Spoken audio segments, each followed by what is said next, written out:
Good afternoon and welcome on a live safari drive. My name's Brent. I've got VM on camera. We have James and Jandre on the other vehicle, and we have Eugene and Tara in final control. Welcome everyone. For those of you who are on the sunrise safari this morning, I was planning to come have a look at Hippo Beach here at Sydney's Dam, and unfortunately we ran out of time, so I thought what a good way to start this sunset safari. You can see all the hippos there in the distance, lying on the beach, getting a bit of warmth. It is an incredibly windy sunset safari tonight. It's probably it's 29 degrees Celsius, 84 Fahrenheit, so hot and windy. It's going to make the game viewing a little bit challenging. And if we look up to the horizon at the moment, it's almost this haze, and you can see there's a lot of dust that's been brought up by the wind. And here are some guinea fowl chattering. I just want to see what they're chattering about.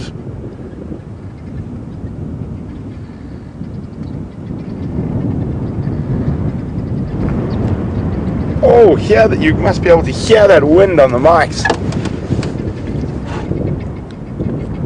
You're looking a little bit uncomfortable about something, so I'm just trying to figure out what it is. Could be a slender mongoose. It could be a bird of prey. Or it could be a leopard. I did see a fish eagle just a few minutes before we went live that went off in that general direction. I can't see where it's sitting now. That could possibly be. And there's some more that are just coming to join them out from the thickets here. So maybe they're just checking for each other, and there's about to be a guinea fowl reunion.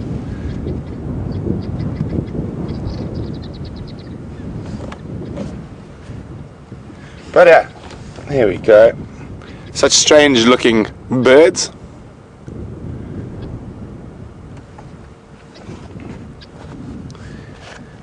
They can get into huge flocks during the dry season, so they split off into little pairs during the wet season to lay eggs, and then they form these big flocks in the dry season. And they're in South Africa on the Highveld, especially where there are a lot of maize farmers. During the dry season you can get flocks of over 1,000. It looks like one of the hippos is standing up.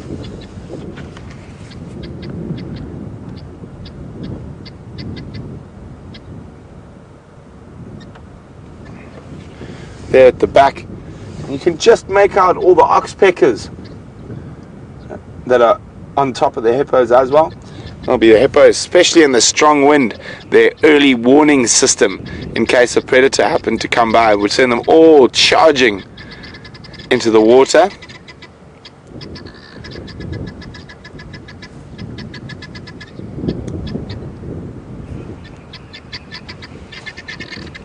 I want to see how many hippos I can see now. I'll just count with my binoculars. And we're always going to miss a few that are hiding behind the large bulk of another. 1, 2, 3, 4, 5, 6, 7, 8, 9, 10, 11, 12, 13, 14, 16 that I can see for definite. And then off to the right, there's number 17 lying by itself. And it doesn't look like it's in the best condition, that hippo. There, see, could be a young male that's trying to avoid conflict with a dominant male, or it could be one who's just not feeling so well. There are still quite a few in the water as well, but it's very difficult to see them with the glare from the sun. So I would say there's comfortably at least 20 to 30 hippos in this dam at the moment.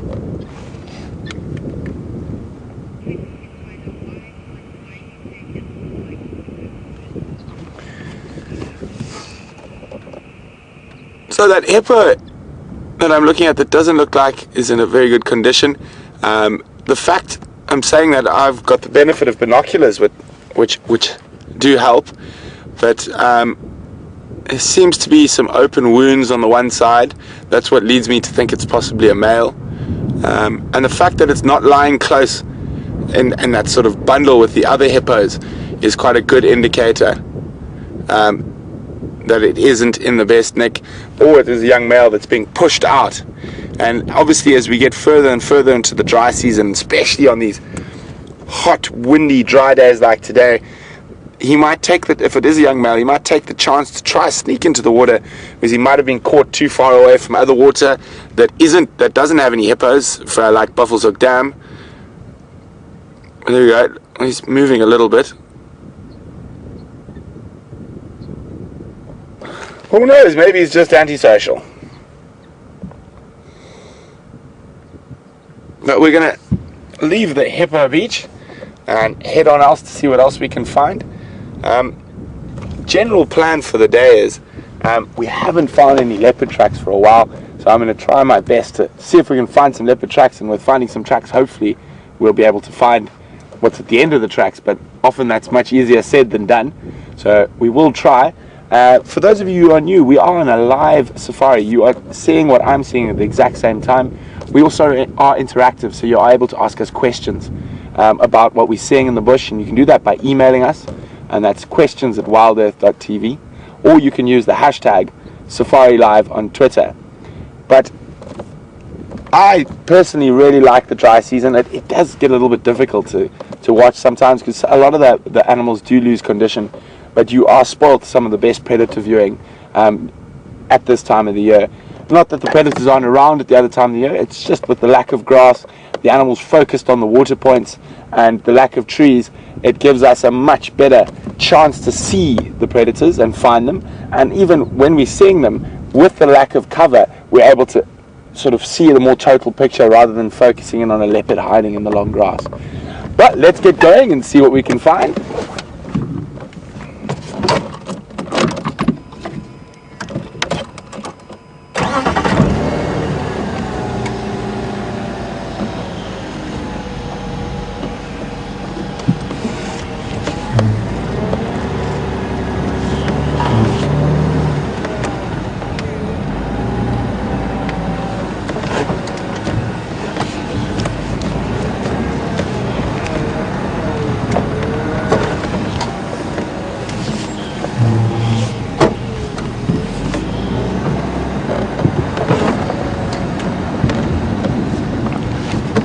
Hi, George Ann from Illinois.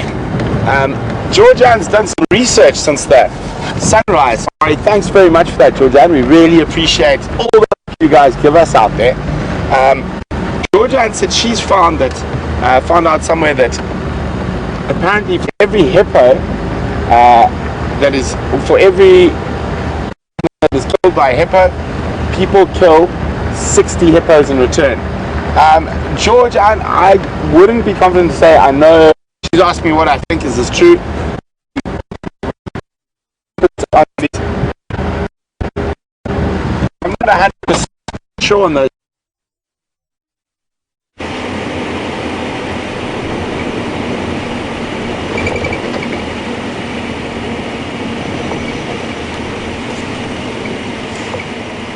Welcome everybody to Jigga. Nice to have you with us. I'm just going to stop here while I greet you. We are here, as I'm sure Brent told you, in the 2.2 million hectare Kruger National Park, part of 3.5 million hectares of the Greater Limpopo Transfrontier Park. Behind me, for the first time in the hot seat, is Jandre, ex-Cape Town, various other places. He, unlike the other cameramen, doesn't dress in the fashion of an Old West bandit, and I can actually see his face, which is quite pleasant. Our plan this afternoon is to head up. We're now sitting on our eastern boundary. I am kind of repeating myself from this morning, because I'm very much hoping that Nkahuma Pride is going to have made its way across the boundary from the north. I'm not going to lurk around too much in this area. I've just checked the south, where Brent's lioness from this morning was sort of thinking about heading through here, but nothing so far. So we're going to head up towards Buffalo's Hook Waterhole, see if we can't find a Bob the Bachelor hippo, and perhaps some lions with him. It's been quite a warm day, so it's quite possible that the lions would have come to drink, and then they would have lain down in the shade somewhere near there. Quite a windy afternoon, which always gives a slightly different feel. There's slightly tension in the air that it gives. Nice smells, but quite hazy skies. and just a slightly different feel from the sort of normal midday crystal clearness of the low-felt winter. Right, so here we go. Any problems with the picture? You can blame Genre. It is his first time, so please go easy on him. He looks pretty much in control though. He's operating that camera like it's an extension of his body.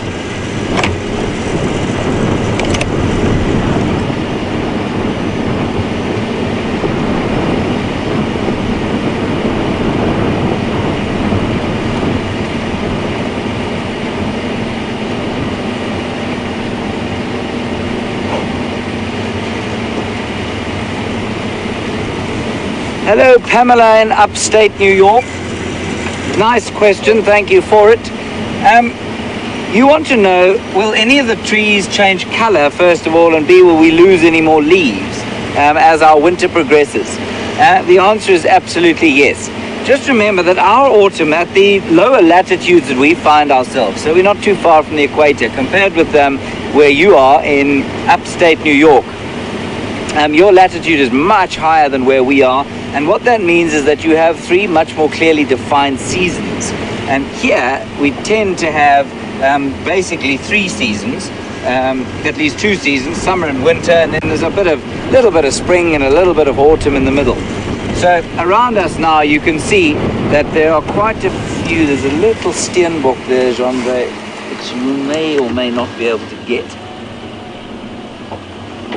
Angle is awkward, but I'm going to stop here because I don't want him to run away. There we go, well done.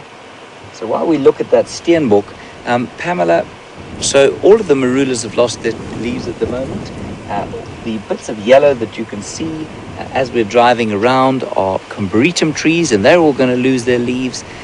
The silver cluster leaves are still retaining some of their leaves, and they're going to lose them. And by sort of the early August, most of the leaves that are going to fall off will have fallen off. And there will be a slightly, there he goes, there'll be a slightly more grey hue to the sort of golden brown that we have at the moment. And that's mainly because it's been a pretty dry year. And because of that dryness, not a lot of water in the water table. And so, yeah, there are going to be big changes up going into August. And we always think here, you know, September is officially the start of our spring here. We always sort of have the impression that things are going to sprout and go green in September, and they don't. The knobthorns are the first to flower. They flower even before they leaf. But then the rest tends to stay fairly sort of brown and grey until October, November, when we get our first rains. And the grass will definitely not flush green until we had quite a lot of rain. Thanks, Pamela.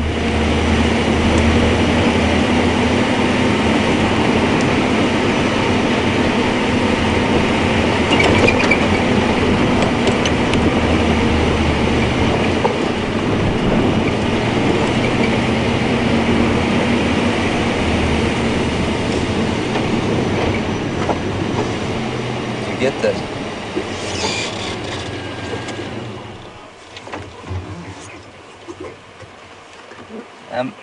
Genre, did you spot that little bird? He's still there.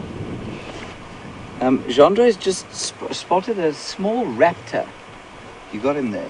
Yeah, you have. I think he's a little sparrowhawk.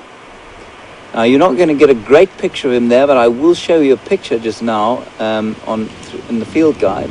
That is a little sparrowhawk. That's actually a really nice shot of him. They don't normally get shots of him like that at all. And he likes to eat all sorts of little birds like waxbills and possibly the odd white-browed scrub robin. Although if I ever saw him taking one of those, I'd have to chase him off and give him a telling off. And often if you hear a drongo alarm calling, he'll be shouting at something like that. The drongos are totally intolerant of a bird like that. Little sparrowhawk. Almost impossible to see in that unless you see them fly. Genre and I saw him fly. So I'll just show you a quick picture of him here. that's him there, number 1. The little sparrowhawk. It's quite a sweet little bird, this chap here. And yeah, not often that we see them, and they're tiny. I mean, 23 centimeters, so about the length of this book, just shorter than this book. Very nice. Thanks, Jandre. You're doing all right so far. We might keep you. Craig, lovely question. Thank you, from Texas. Craig has asked about fire in this area, and do we get it? Do we try and prevent it? And is there any fire damage? If we see some fire damage, I will show you, but I know that Djuma didn't burn last year. There is some on Arathusa. We've been through quite a lot of fire in that area. Now, fire is a hotly contested thing. That was a completely unintended joke. And it's also profoundly misunderstood.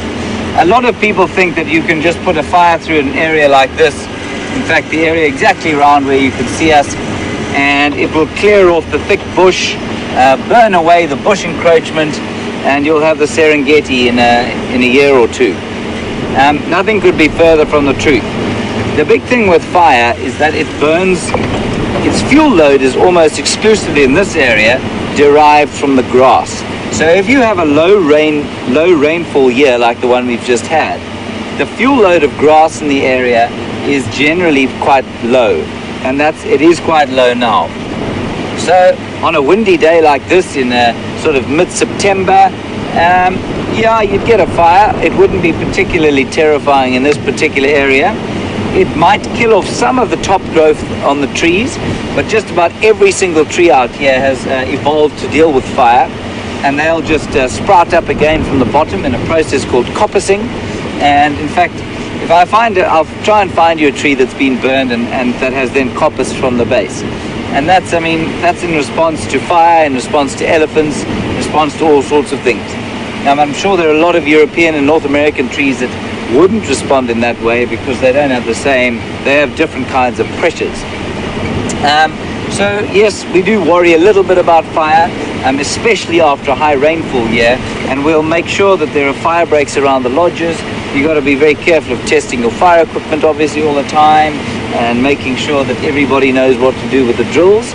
But normally in the bush, it's not a huge issue. We will try and fight fire sometimes, and sometimes we put controlled burns in order to clear away moribund and dry grass, especially after a high rainfall year.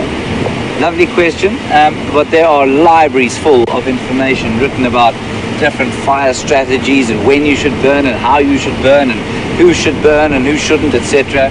And it's all rather confusing. So that in a fairly large walnut shell is the fire thing. Any more questions on that, Craig? Please feel free to fire them away.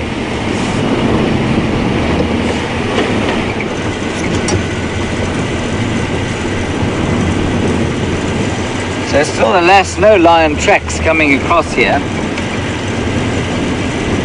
I just have a feeling in me bones.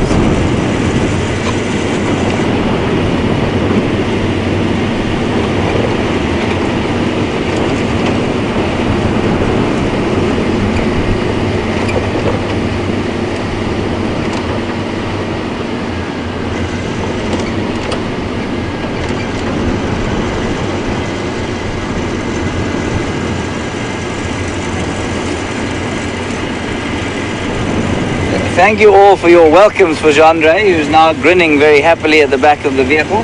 I'm going to try and spell his name, and he'll nod to me if I'm correct or not. And it's Jandre. No, he's not. What is it?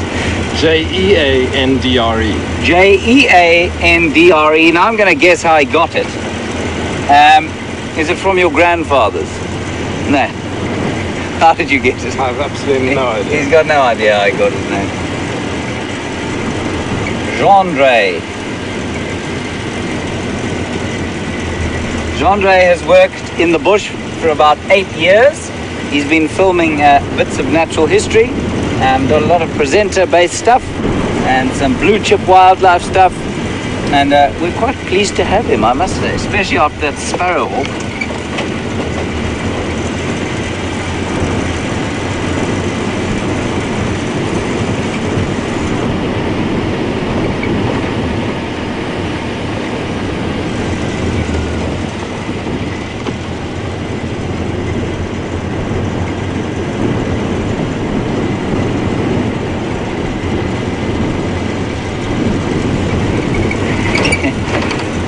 Gilly in Wisconsin.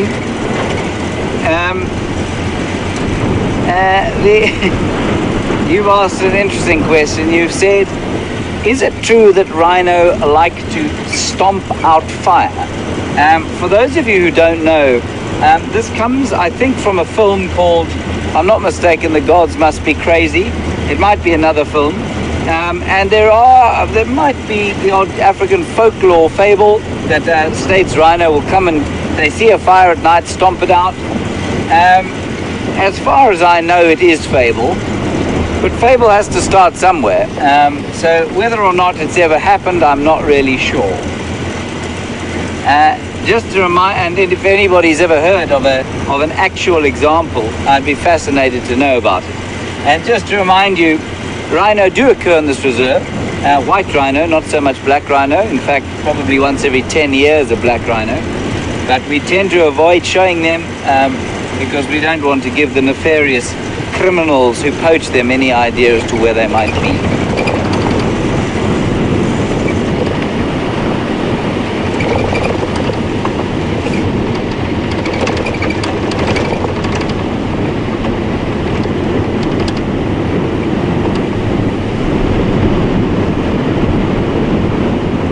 There you can see the kind of golden color that the bush has gone.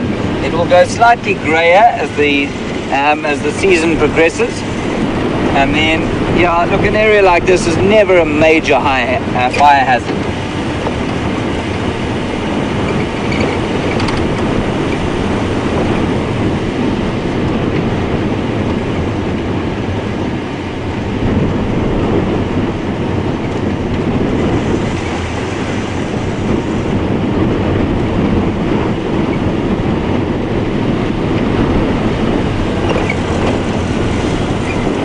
Another interesting comment from Wisconsin, Teresa, thank you for it. You have reminded us that when you refer to evergreen trees in the northern, or in the New World, and also I suppose in Europe, you're referring to conifers, so pine trees and trees with needles on them rather than leaves. Out here, we refer to evergreen trees. We don't get naturally occurring conifers, or we get very few, and they tend to be very ancient examples. The yellowwood, if I'm not mistaken, is a conifer of some sort, but it doesn't have needles. It's also got leaves. Out here, we've got the plants are generally what we call angiosperms, so they're flowering plants and they'll have leaves. And evergreens do occur here for us, and they're just, to us, trees that are non-deciduous. So trees that will not drop their leaves during the winter. And there are quite a few around here, especially on the drainage lines. And I'll show you a couple as we go through the afternoon. Definitely a feeling of wind about the place. And sometimes I find on a windy day we don't see very much. And sometimes on a windy day we do.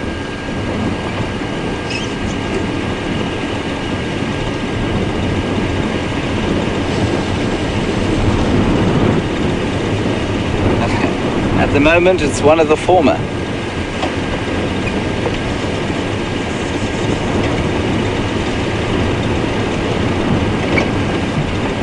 So if you just, sorry, Jean-Andre, can we just shine a sort of, yeah, that's just in front of the vehicle here, so we can get a picture of the color of the trees there. Sorry, let's try and stop the car before we roll into the ditch.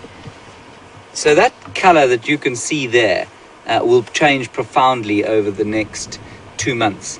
As we go into July, it'll get slightly less green. Those yellow leaves and the gold that you can see there will fall off. Remember, none of the trees here go bright red like they would in the northern hemisphere, like in upstate New York, for example. The tambutis do a bit, but not so much the combretums, which are the main trees here. And then come August, all of those sort of that silvery color that you can see there, yeah, that's perfect in that framing there. That silvery color you can see is the silver cluster leaf. Their leaves are all kind of going to start dropping off fairly soon. They're all dead and cringing. What word am I looking for? I've lost it. I'll get it back at some stage. So they'll all fall off the trees, and then So come September, October, this scene will be one where the greenness that you can see there, and just on the tips of some of those trees, those are the evergreens or semi-deciduous ones, and they'll always have elements of green on them. And come September or October, that's all the kind of green there's going to be. And the rest will be that sort of browny gold color, which I quite like. And sometimes people from the northern hemisphere find it a little bit harsh, but I really like it, especially with the anticipation of the new rains come November and October. Right, speaking of water, we're quite near Buffelshoek waterhole. We're going to go and see how the old friend the hippo is doing.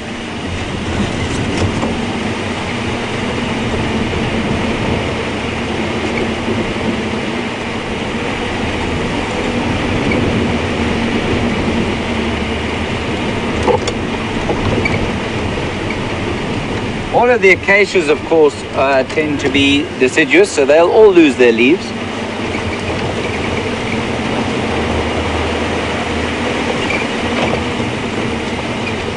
And as I think I've said before,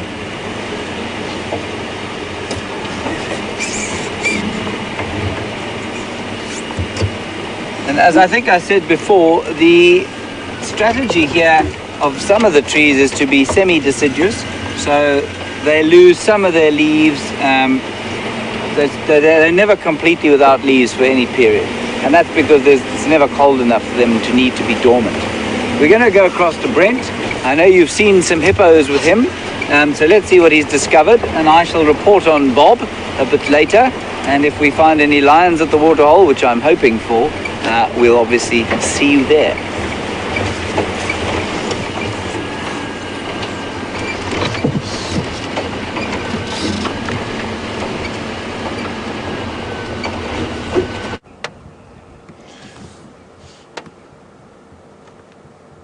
Welcome back, everyone. We've just been sitting here and listening carefully to see if we can pick up any sounds, any noises that might lead us on to something a little bit more interesting.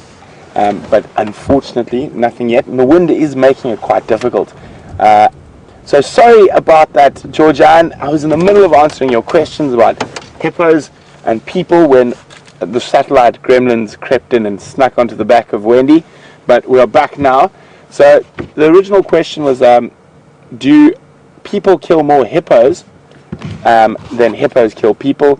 And she found information somewhere that said for every person that a hippo kills, people kill 60.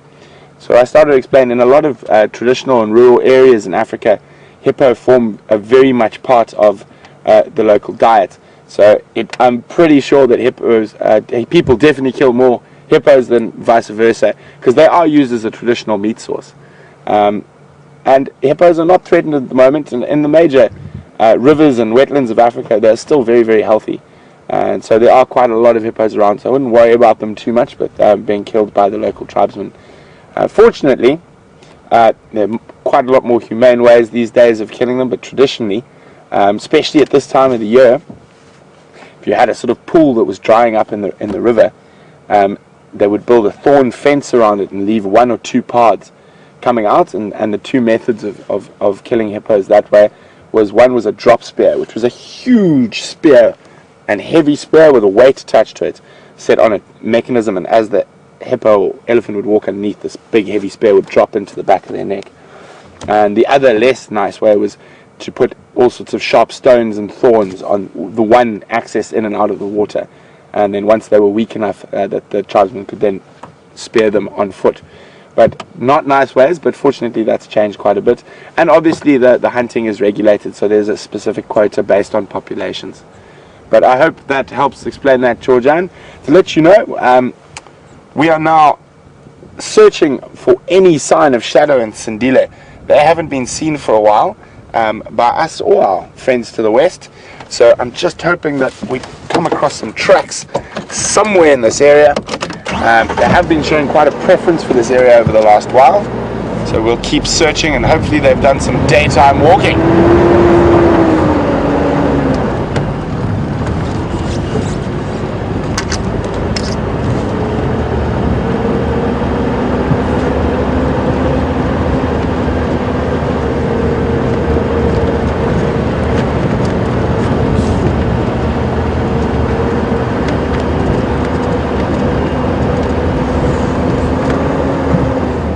you'll see these hot windy days, even if we do come across maybe some of the plains game, zebra, wildebeest, impala, we'll notice there can be quite a lot jump here with this heavy wind we experience at the moment.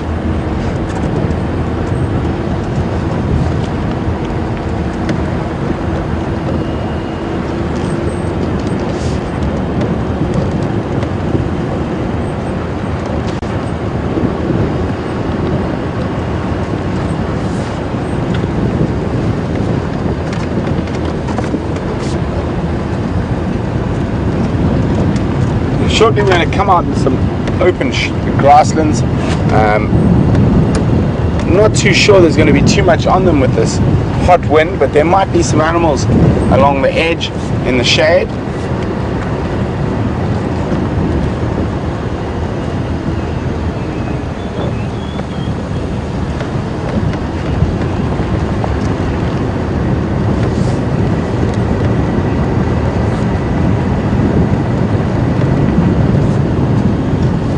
Hi Stefan, welcome on the Sunset Safari, Stefan. Stefan's interested in how we maintain our roads. Well, a lot of our roads are very small, and we call them sort of two tracks. This is one of the larger ones, and I will show you now, but a lot of the maintenance is just done by themselves. But obviously this is in the dry season, it's much easier. In the rainy season, it becomes a little bit more difficult and tricky, and we'll even avoid certain areas because otherwise we'll get stuck. Guys, James has found something really amazing. We're going to cross across to him and we'll be back with you a little later.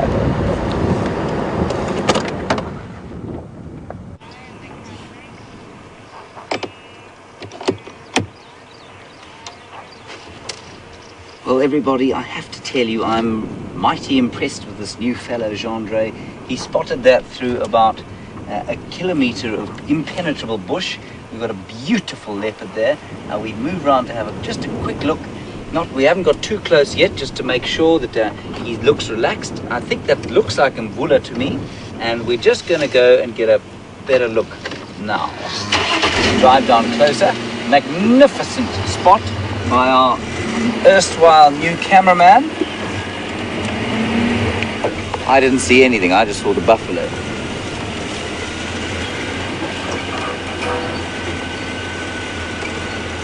Oh, it's so nice to see this.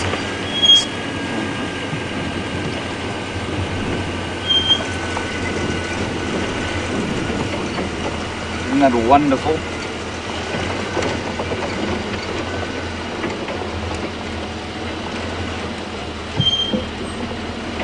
Say when, Gendre, would suit you?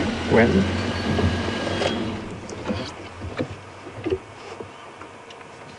Now, there are also a whole lot of kudu alarm calling off to the west, beyond the dam, and they're definitely not alarm calling at him. So perhaps it's the Nkuhuma pride, but I'm so happy to see a leopard. I'm just going to try and identify him. It is indeed Mvula. You can see his slightly damaged eye. And I must thank you all again for all the information you've given me on this rather lovely old chap. Not that he's that old.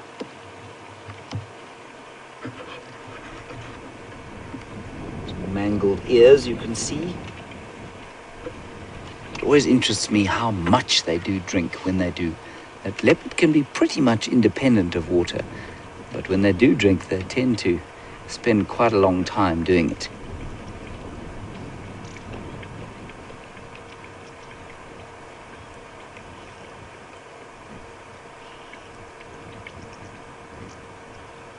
There he is.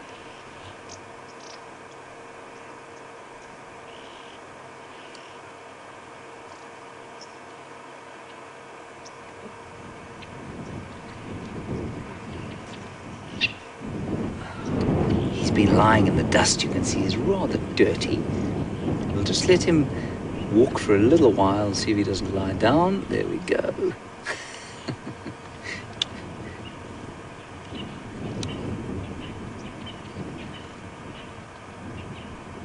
Couldn't really be more perfect than that, could it?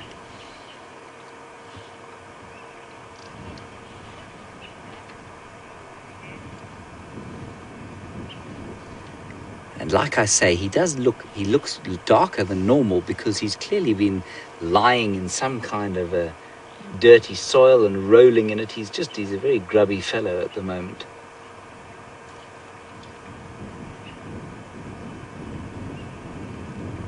Covered in dirt.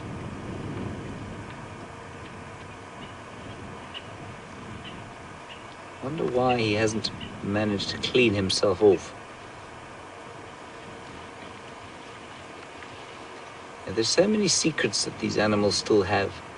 We so often think of knowing. We so often think we know exactly what's going on with them. You might find that he's rolled in dirt to try and avoid detection. Maybe he was going through an area where he felt that it would be easier for him not to be seen. And now he is going deeply to sleep. I think this is exactly where Brent last had him, if I'm not mistaken, on the dam wall.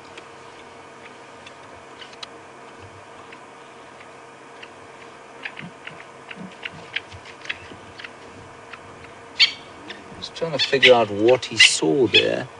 He did give a little growl.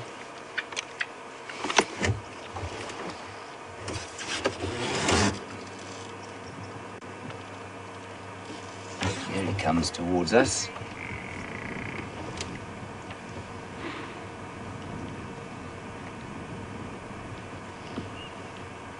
Isn't that magnificent? He's looking me in the eye. Now he's looking Gendre in the eye. Just listen to his footfall.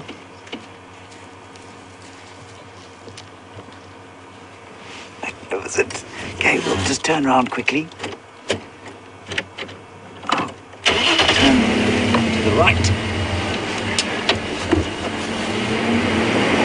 Assuming I can get the car in gear. Go. There he goes, he's just going gently up the road. You see the buffaloes we go past. They're not particularly concerned about a leopard because he wouldn't chance at trying to attack them unless he was very young and very stupid. And a leopard who gets to 10 years is neither young nor stupid.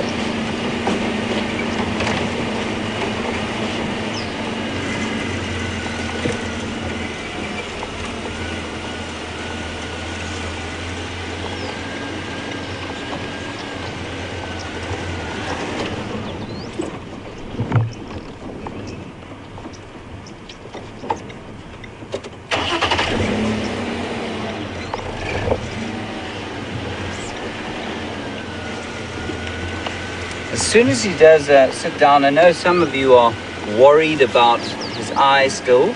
As soon as he stops moving for any length of time, we'll try and get round and have a good look at it. And while Mvula walks through on the road, I must just tell you that Bob is still in position and communing with a number of buffalo bulls.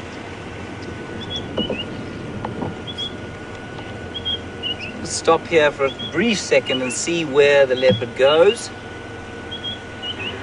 See if he goes onto the wall or along the wall.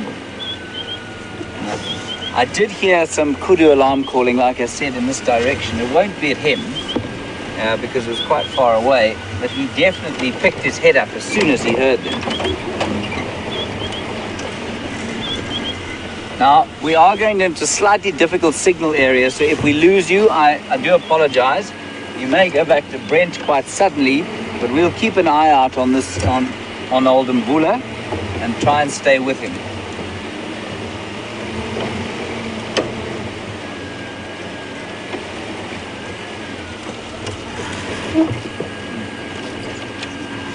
Going into some pretty thick stuff through there.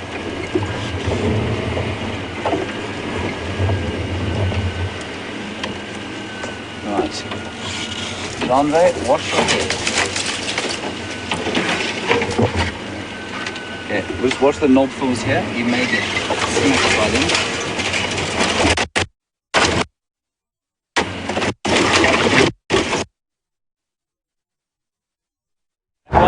Yeah. Big box.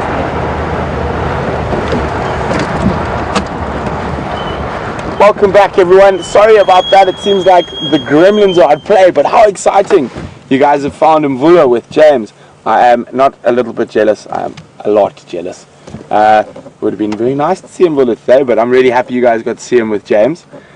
We are right now on our far west and northwestern boundary on Arathusa. I heard a little bird tweet that there were some wild dogs around in this area, so I'm just checking the boundary to see if there are any tracks.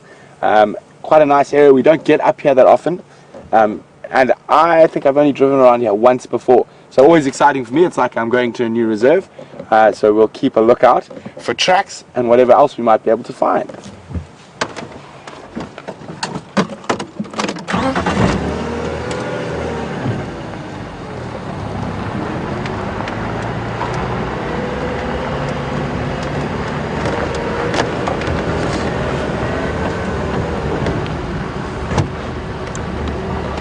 So you can see the bush is a little bit different here from what we travel on Djuma. It's a little bit sandier, so the tree species are a little different, and even the same species grow slightly differently. So we're always going to find there's quite a lot more silver cluster leaves on this part of the reserve, and now we get some nice knobthorn savanna off here to the left, which we don't see too much often. There's sort of knobthorn and guarri thickets. So a good chance we might find some giraffe. They're very fond of this type of area. Quite a lot more acacias here than we would normally see.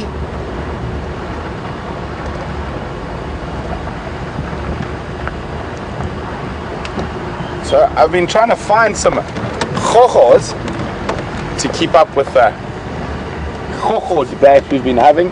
For those of you who might be new and don't know what a chojo is, a chojo is a South African colloquialism for a bug. Chojo or nunu is like a little bug, and especially as kids in South Africa, we don't really call them bugs or insects, we call them chojos.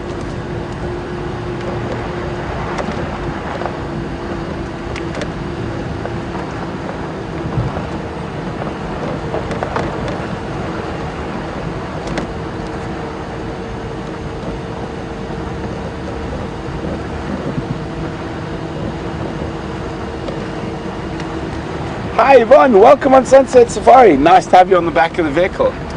Yvonne has said, is it true that termite mounds glow in the dark? Yvonne, I have never seen a termite mound that glows in the dark. They do stick out on sort of moonlit nights because they are, oh my goodness, a slightly different color. I'm going to try not move too quickly. I'm hoping there are some a little bit further away, but I just suddenly heard this little rustling in the grass next to me, and it happens to be my favorite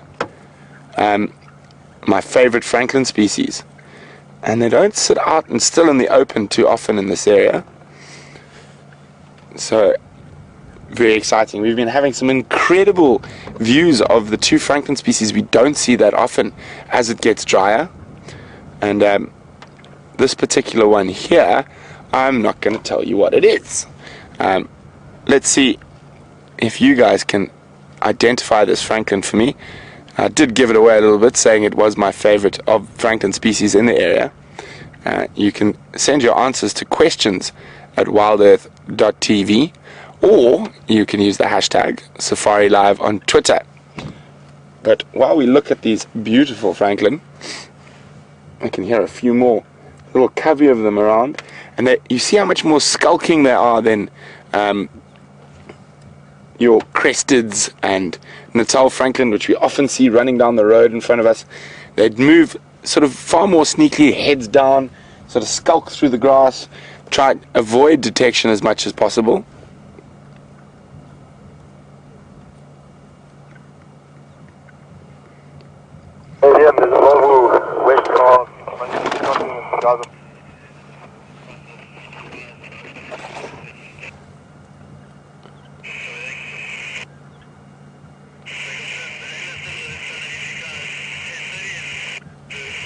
So I don't know if you can hear this constant little, hey, look at that, isn't that exquisite?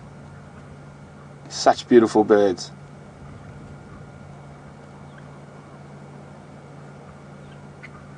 I You guys, I don't know if you can hear this. There's a lot of little little contact calls between them. I'm just going to keep quiet for a second, see if you can hear it.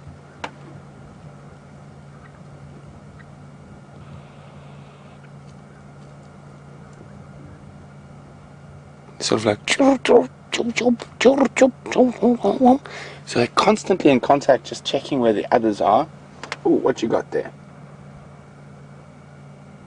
Can't see whether it's actually got an insect that it's busy killing, or it's found a nice patch of panicum grass seeds or Eragrostis love grass seeds. And the fact that it's pecking constantly in that same area leads me to believe it's probably seeds it's found.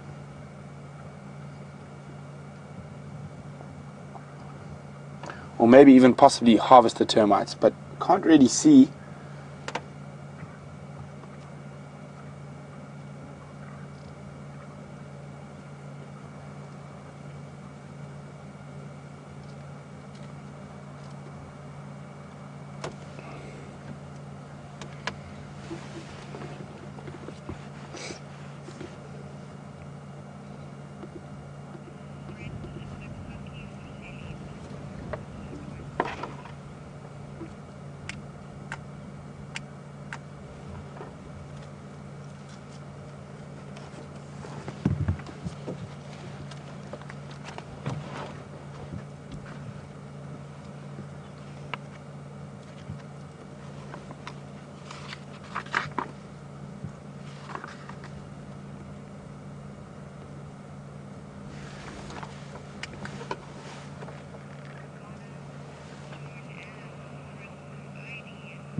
Well done to Donna and George Ann, who are the first to ID it as a Shelley's. And one of the main reasons I love them so much is because of their call. And with quite a few different bird species, we sort of give words to their calls. And I'll see, I'm going to grab it for you now. And so this is probably one of my favorite calls. And this time of the year, you hear it ringing out in the early morning and in the late afternoon just before sunset, and it's a fantastic call. And they're moving forward. I'm going to try to sneak a little bit forward. And these guys just seem really relaxed.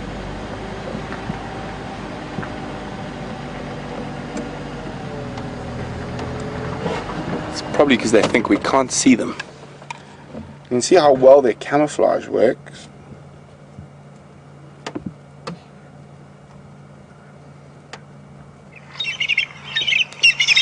That's one of their calls.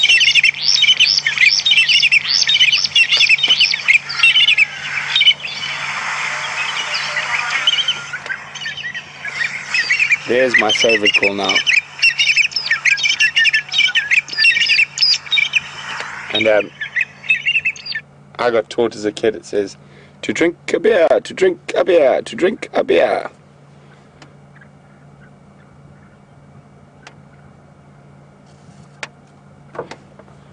We'll let this lot continue on foraging as they disappear into the longer grass a bit further from the road. But so fantastic to be able to see one of the more shy and retiring angling species. We've been so lucky with Koki, Franklins over the last couple of days, and now we've got Shelleys, the two harder of the Franklin species to see. And now we have a magpie shrike just up ahead. Not so shy and retiring of the species we see, but still beautiful nonetheless. But before I forget, we just got to continue with Yvonne. Oh, he took off. Yvonne wants to know about glow-in-the-dark termite mounds. And as I said, I haven't personally ever seen one glow in the dark.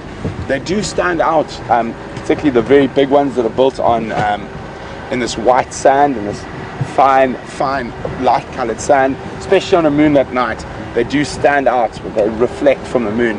But Yvonne has set a challenge for me to see if I can find a really big termite mound, or the biggest termite mound in this area.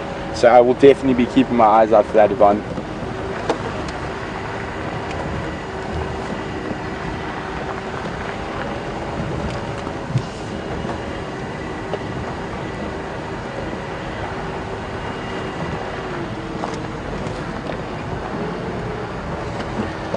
Hi, Rudy from California. Rudy would like to know whether francolins are the cousins to the American quail. I'm not 100% sure, Rudy. We do have African quails as well, and they do fall within the same larger family, but they are quite different. Let me just have a look. Those are all francolins. Our quails are quite a lot smaller, and they've got a very distinct pattern when they fly out of the grass. We do get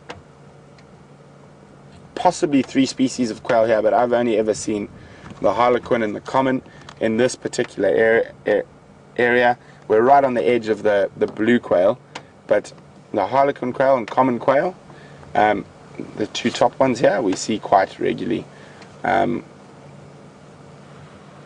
Especially, well, the common quail moves out of this area completely during this time of the year, and then we've got button quails, which are even smaller, which are down here, and we only get the Karachani button quail here.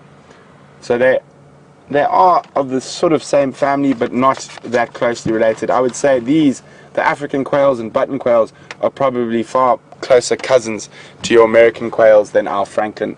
Francolin is sort of more like a grouse, an African grouse, if I had to put it into northern climate terms.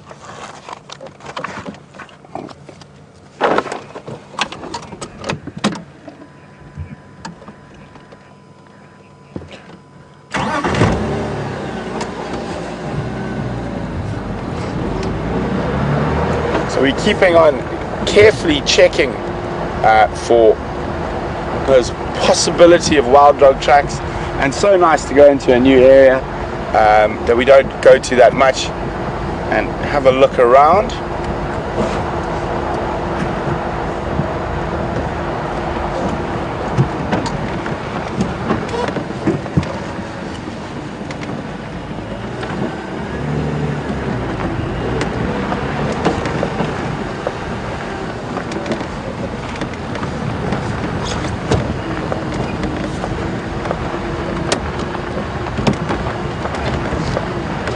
Well, hello Donna! Welcome on the Sunset Safari, Donna. Donna would like me to spell chocho for the American audience, that, and I suppose for the rest of the world who doesn't know what chocha is spelled like. It's quite an interesting spelling, because I think if you had to say it how you would think it was said, it would be a go-go.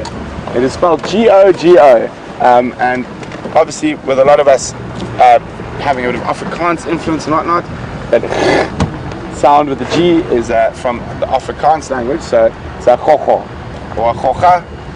It can be spelled, I knew it more as a chocho, which is G-O-G-O, but I think some people do call it a chocha, which is G-O-G-A, or a nunu, which is N-U-N-U. And then Dennis, also from Massachusetts. Dennis would like to know, do we see, when there are big fires that come through the bush, do we see any storks or secretary birds taking advantage of the insects that are disturbed by the fires? You would be amazed how many birds take advantage. Then it's not only the storks when they're around, secretary birds not so much, but the raptors. So even your bigger eagles will all be there trying to catch the locusts and that, and then your rollers, lilac-breasted rollers.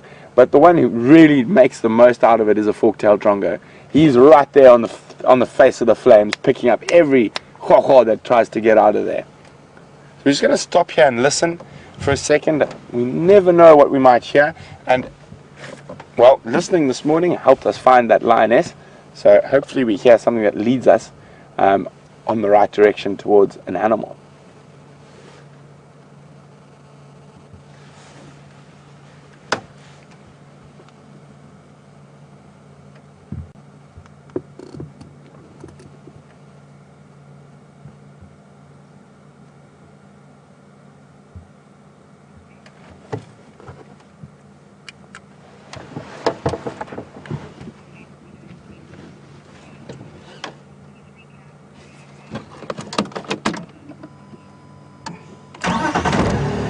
Okay, so we can't hear anything just yet, and we are exploring an area that I have spent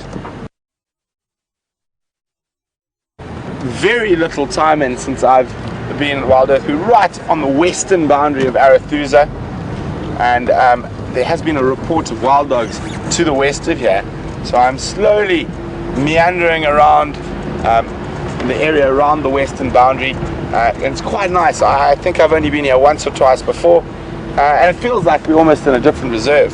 Viam, how many times have you been here? At least on this road. On this road? Once. Once. So Viam's only been here once as well, so quite nice for both of us, getting out and exploring a different area of our traverse.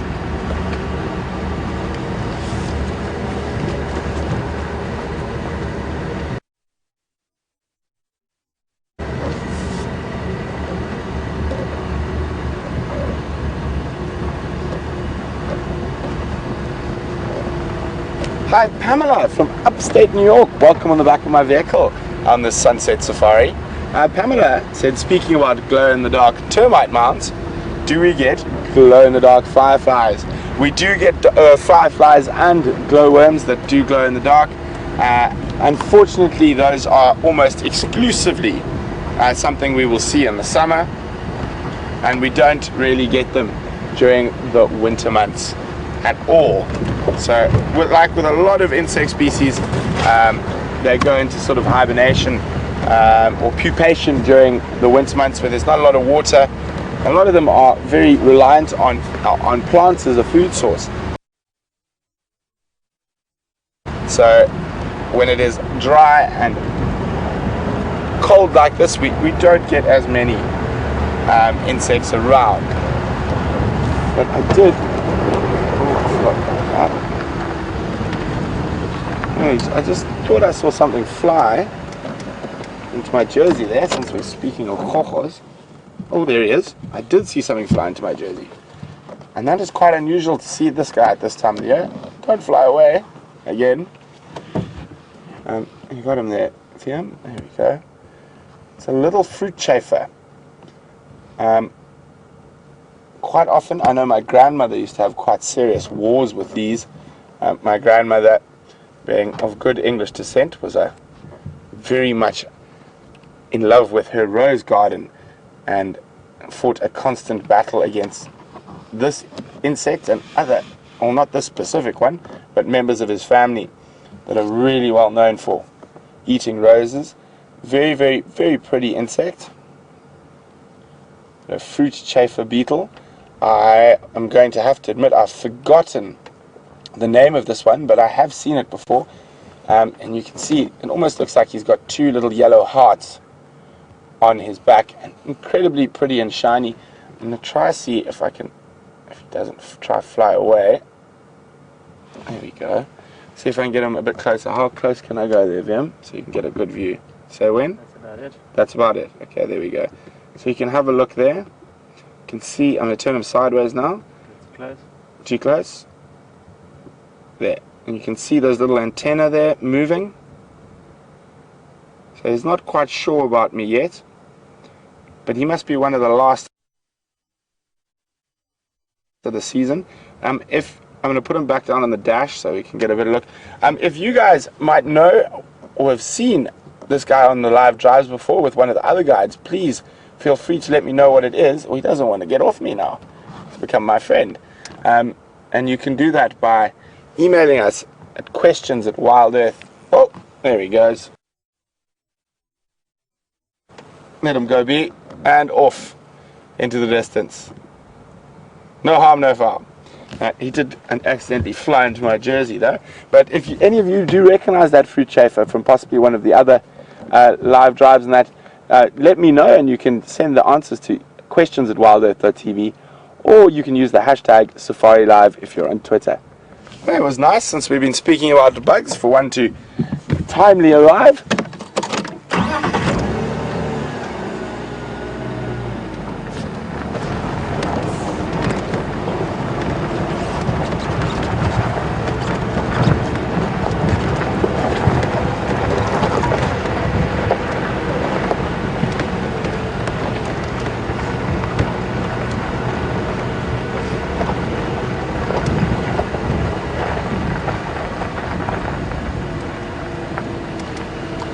Hi, Carrie, who's 15 and from Costa Rica.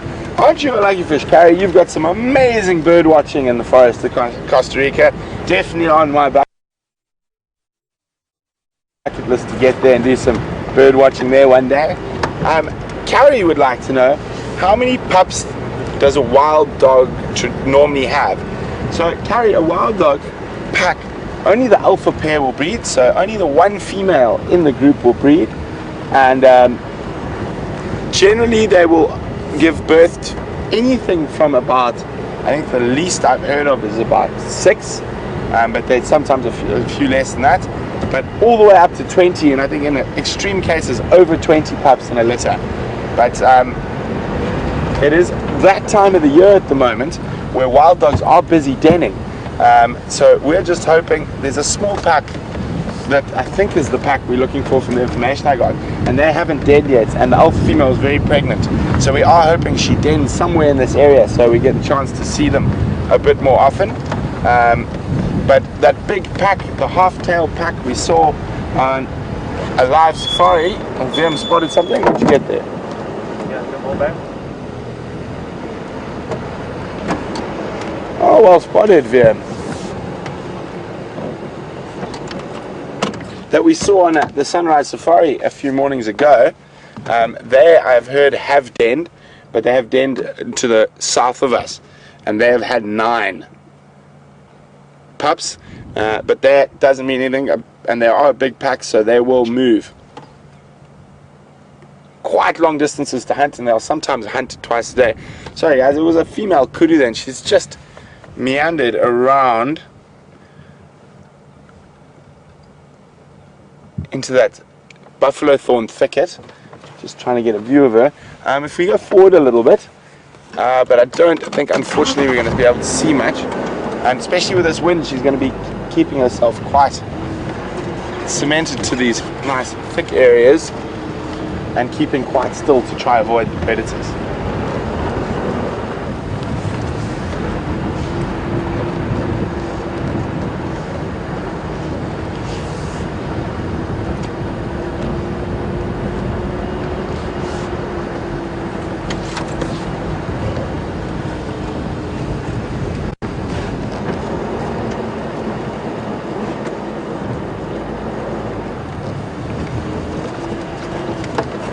So, looks like the gremlins have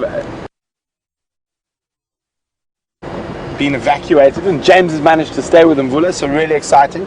So we're going to cross back to James while we continue to search this new area, and we'll be back with you a little bit later in the drive.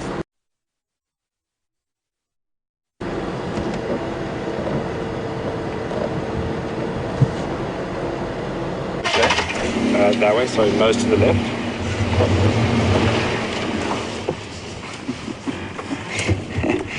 Hello everybody, welcome back to Giga. I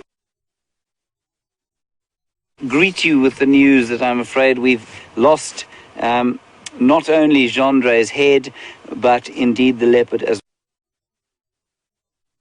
well. Gendre is looking white-knuckled on the back. We knocked the aerial off, we bashed his head. You can see we picked up quite a lot of foliage on the way. All over here. Gendre, I have taped him together as best I can with some gaffer tape. He's all right.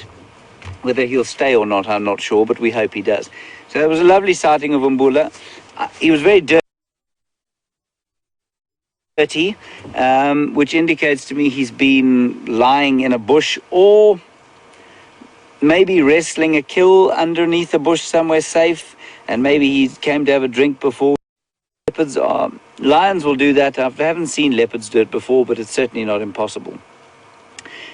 We'll keep an eye on sort of in this general area, but I'm afraid we just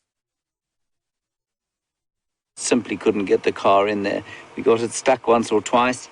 Like I say, damaged ourselves quite severely in the cause, but here we are. So our plan at the moment is to go back towards, I know I've centered quite a lot around Buffelshoek Dam today, but we're going to do a bit more of that. there were kudu alarm calling exactly around here, just as we spotted Mvula. And I'm really hoping that Pride of Lions is going to pop out at some stage. If they don't, we've already had a magnificent cat sighting, and we'll head back towards the water. There were a whole lot of buffalo there, and we're getting to the time of the day when the birds will come down and start to drink, and we might find one or two other things on the way. Okay, I'm still looking out for some examples of fire damage or some fire climax species perhaps, and I'll show you them as soon as I can. Right.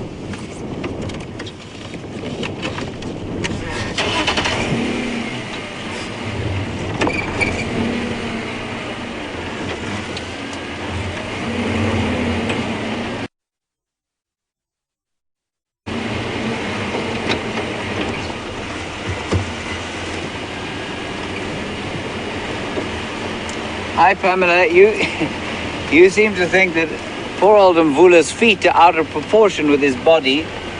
No, that's pretty much what a leopard's feet look like, so he's not going to get any bigger. A leopard reaches maximum size probably at about, or maximum height at about 4 years, and maybe maximum weight about 2 years later at about 6 years. So no, he's pretty much that size, and I think you'll find that their feet, certainly on the cats, if you look at the cats, they also have the same sort of proportion of feet, and what that does is that it allows them to spread the weight when they're moving, and so they can move a lot more silently.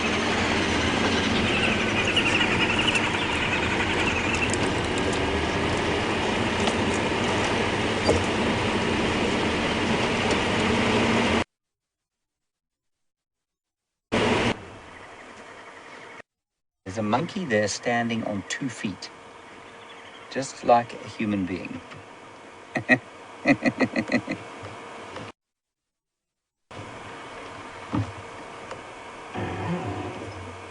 know he's behind a branch, but I don't want to move. It's such a totally incongruous thing to see.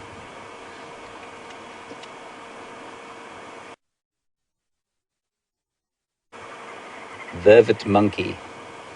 We'll follow down this road. Sarah from Dayton Children's Hospital in Ohio. Lovely question. Thank you for it.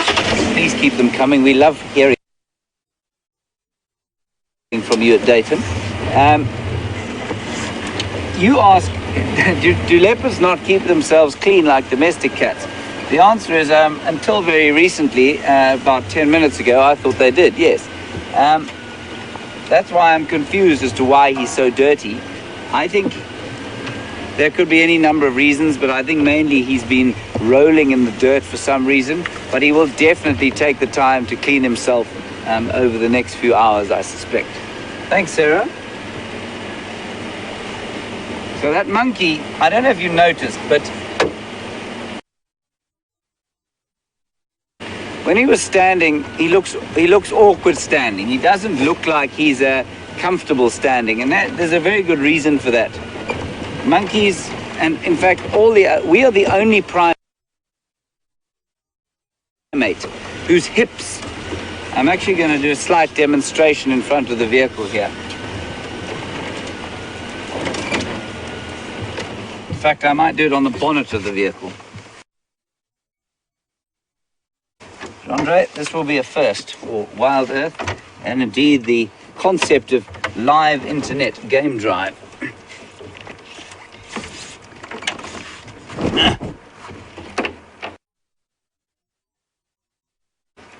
So, an animal that lives on all fours like this doesn't have their hips like ours. Their hips are forward so that when they put their feet underneath them, that's the most sort of powerful place for them to be. Now, when a monkey stands up, like I am doing now, don't ever confuse me for a monkey, our hips are shifted a lot further forward on our bodies. And that's why for us it looks pretty easy to do. thought I heard something behind us. But for a monkey, because the hips are so far back, they have to stand like that, and they've almost got to arch their backs up in order to stand, and it's very unstable. That's why when a monkey stands, they stand and they sort of rock from side to side. For us, because the hips are so much forward, it's easy. And we're the only animal in the world that has that special design. And the one disadvantage of it, huge disadvantage of it, is that it makes the birth canal extremely narrow. And that's why for so many hundreds of years, before the advent of cesarean section and before the advent of doctors and obstetricians who would help us give birth, childbirth was so dangerous for women because that birth canal, because of the shift of the hips forward, is extremely narrow. I mean, coupled with the fact that our heads are obviously much larger than any other animals. Right, on we go. I hope you enjoyed my little bonnet demonstration. Probably would have enjoyed it more if I'd fallen off, but I didn't. And we will continue trying to find the lions.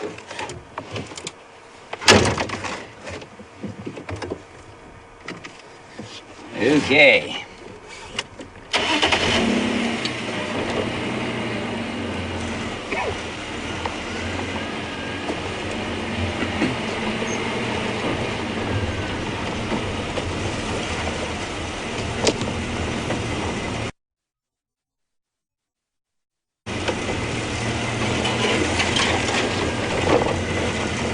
Little suspicious that this road that I'm on isn't in fact a road, but we'll see where it takes us. It's taking us in the general direction of that water.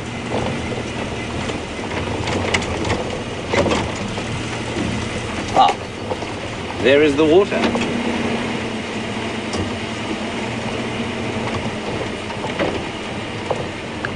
Entirely convinced this is a road.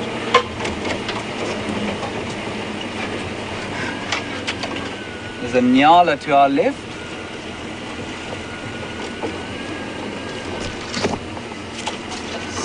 Yeah. Sorry.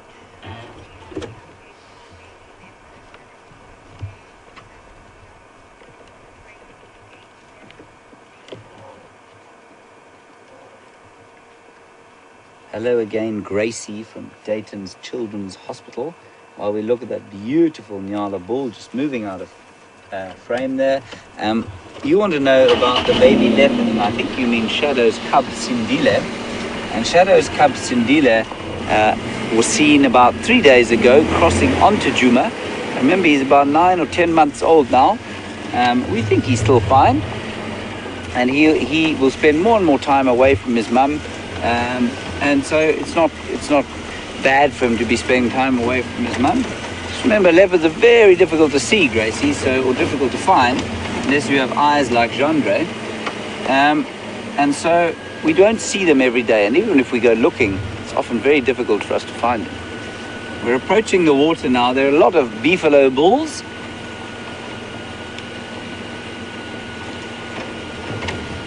And obviously, the bachelor of Buffel's Hook. Poor old Paul. I don't want to frighten these beefalos too much, if at all. They do tend to get a little frightened by us bouncing around in the bush.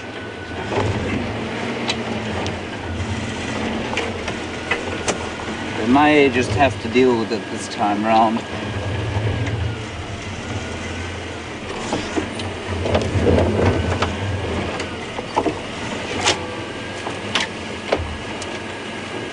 Hello, fellows.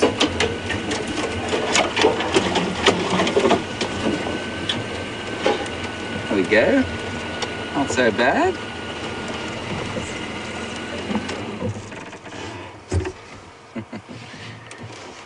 Now, when I first got here, I was told that stopping at buffaloes was considered something of a, desperation stake. I quite enjoy them, so I don't mind stopping with them.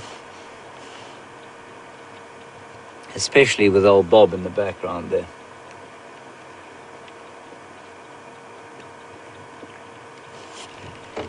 nice idea to have a bit of a look at him now that we can get this close and see if he is, as I suspect, a young bull or if he's a bit older. He's definitely got some damage on his back, which I haven't noticed before. And that is most likely from a fight with another hippo bull.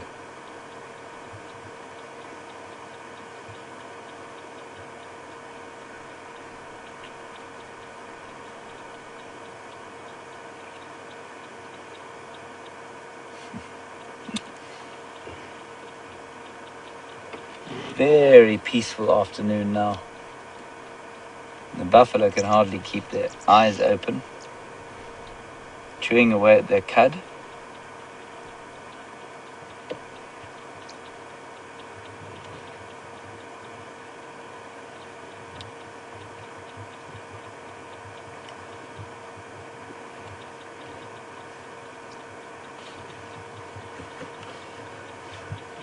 Can we just have a look at the water thickneys there, Jandre, if you don't mind? They're to the right of that buffalo, with the chap with the Roman nose just behind them. There they are. And while we zoom in on there, oh, great. So often, especially on doing a live drive like this, you'll miss that because they do it at the most unexpected moments. And that's a bit of a territorial display that he's doing there. He's showing us that he's big and strong. Some African folklore says that he's doing that to show the gods that he hasn't eaten any fish. I'm not convinced of that myself. Territorial display. And they'll do it even when there aren't other hippos around. You know, they'll do it possibly for our benefit. Isn't that great? And possibly for the benefit of the buffalo, but I think it's mainly for us. He's watching us quite carefully.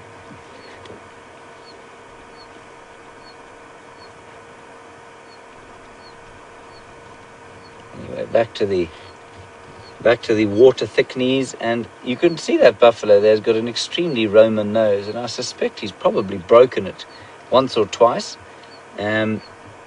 fighting with other buffalo, bashing his nose against their horns, and that's not an entirely unusual look for a buffalo, although he looks like Julius Caesar.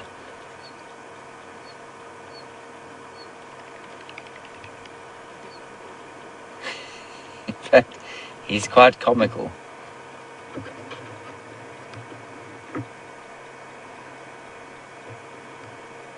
Chewing away at his cud with his broken nose.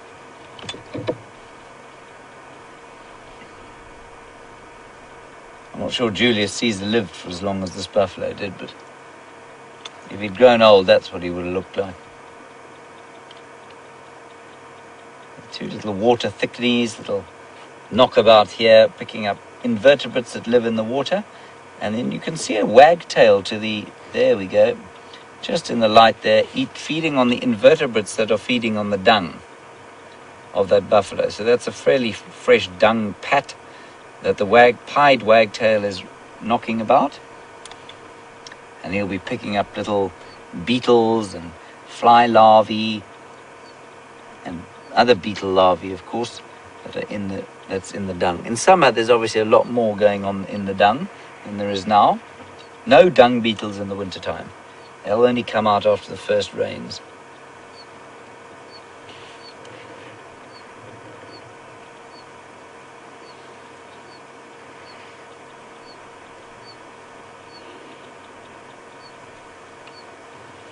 Right, I think that's probably enough for these chaps. Let's go on. I have now covered the boundary 3 times today.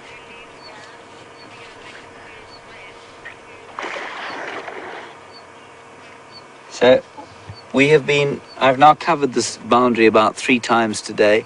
I'm probably going to give up on it. Lions have not come south as suspected.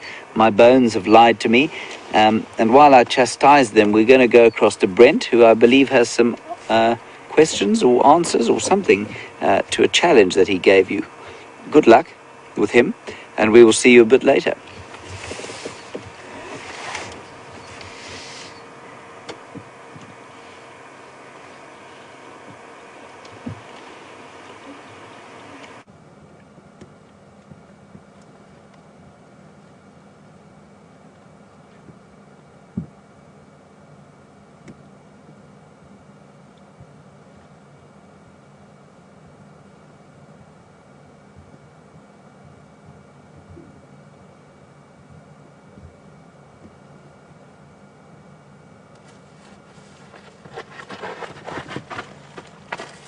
Well, I hope that termite mound was big enough for you.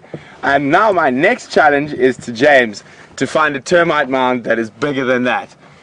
We've guessed it a bit between 3 and 3.5 meters, which is between 11 and 12 feet. So let's see if we can find a big one. That's definitely the biggest one I've seen since I've been in this part of the world. Unfortunately, no wild dogs yet, but we are still on the hunt, and I took that opportunity to use the termite mound like a lot of the predators do, to get a high vantage, look out over the bush. Unfortunately, all I managed to see was some trees, but that doesn't mean it can't work other times. So we're going to continue on, see what else we can find, and we're just going to stop a little bit as we get closer to this termite mound here and have a look. There's some droppings on the edge of the mound, and I think we might have to come check this out at some point. Just from the amount of droppings and the size of the droppings, I think this might be the new improved and sort of can't get much bigger than this Mount Mongoose. It looks to be dwarf mongoose that have been utilizing the holes in the side of this old termite mound, and so a really nice high vantage point if you're a dwarf mongoose. But we might have to come check here early in the morning when they're waking up one day. Okay,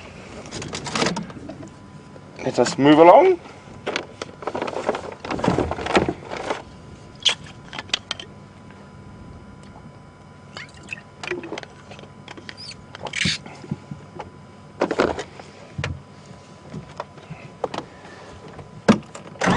So, that is definitely the biggest termite mound I've seen since I've been here. An absolute beastie.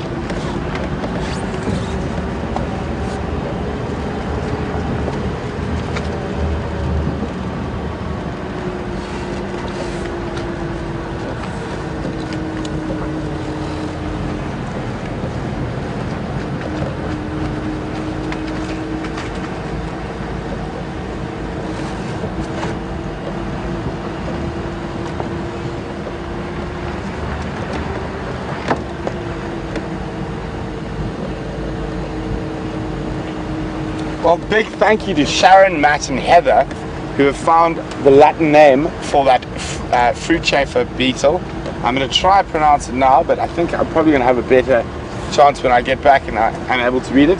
Pedernathoria hina is what I think. If my pronunciation is absolutely shocking, please forgive me.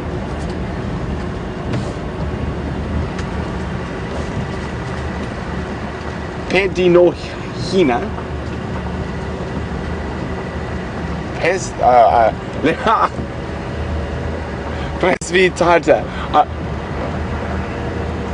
I'll let you know once I've had a chance to have a look at the spelling of the Latin, and I'll get back to you on that.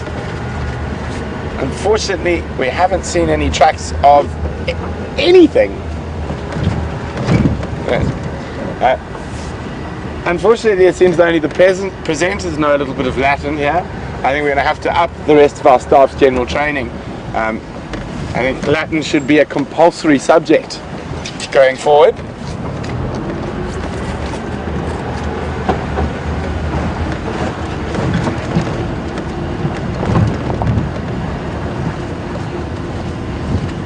So really beautiful time of the day, and so exciting to be in a part we don't come to too much.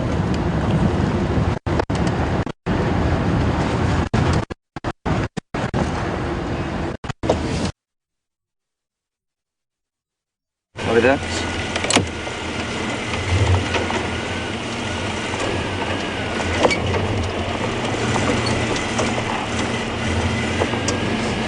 Hello everybody, sorry, big panic. Brent crash cut. Don't know what happened to Wendy. She's still a recalcitrant old bag at times. I believe that I've been challenged to finding a termite mound larger than 3.5 meters tall. First of all, I'm going to ask that Brent actually show me this mound because I'm not entirely sure I believe him. But I will accept the challenge and we'll see if we can find your termite mound larger than 3.5 meters.